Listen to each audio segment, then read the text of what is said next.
visiting. I went to church at Gulf Coast, and Jordan just came up and said, "Hey, who are you? I've never met you before. Do you want to hang out?" I don't know. She just was so bold and so genuine. Didn't have any ulterior motives other than just like, I see that you're new here and I want you to be welcome.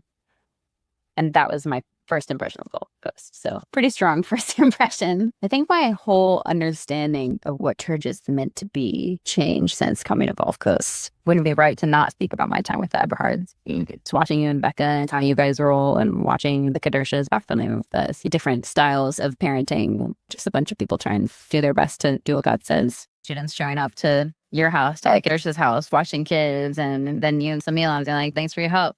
You invested in each other's lives, and we're shaping each other's families. We're shaping each other's worldviews.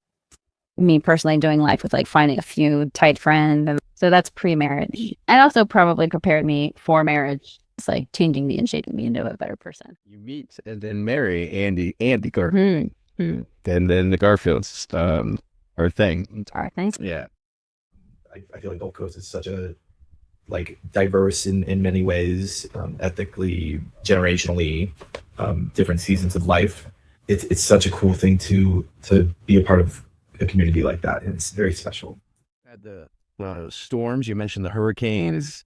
And then just life in general with you've got Azariah with different health issues and things, and then marriage, just working on marriage, and that's always something to work on for any marriage. Sure. Yeah. So like, what's something that God has been showing you or challenging you on, or something that maybe you're encouraged by that you've learned over this last season? As a marital couple, radical generosity.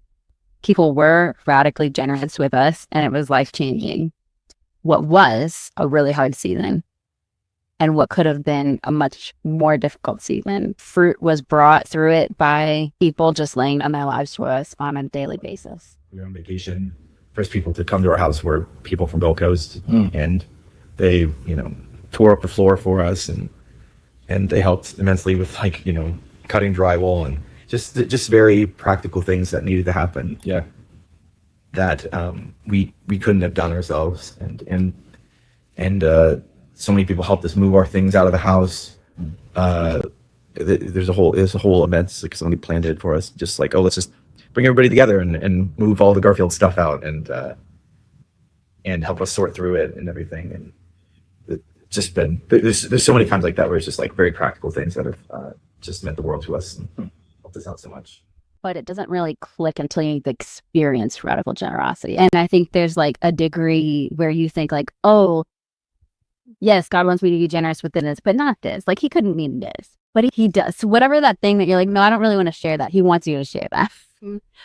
And I think, for us, we came to value and treasure our time as a family unit. And, we would be in the house with like other people and think, like, man, it'll send us back our own place. And then we got in our own place, and we felt called to this radical generosity where we're like, we have 2 bedrooms and we're going to give one of them to somebody else. And we had been living in a 1-bedroom. Like, we've been basically all of us living in 1 bedroom for 5-6 months.